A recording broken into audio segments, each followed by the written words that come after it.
We're hearing more specifics about a proposed bill to help stop the financial carnage from catalytic converter theft. Fox 5's Joe Vigil has been all over this story for a while now. He joins us with how this bill may keep you from becoming a victim. Yeah, that's right. So we just told you about the bill. It was introduced yesterday, and it covers all of Nevada. It's a statewide bill.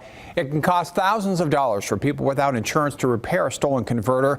And this proposed bill appears to have some teeth. Now, there is support for Senator Rochelle Wynn's bill in Carson City. And here are some highlights. For instance, if someone ripped off multiple catalytic converters overnight and police ended up pulling that person over and found the stolen converters, it is very hard to connect those converters to a crime. But under the proposed bill, if you are not a licensed or authorized person to deal in catalytic converters and you're caught with converters, you could face possession charges. I think it will give our law enforcement partners the ability and our prosecutors the ability to prosecute these crimes.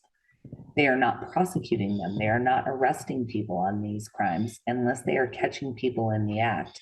And probably 99.9% of the people are not being caught in the act. Converters are part of your car's exhaust and are stolen for the expensive metals inside that are used to clean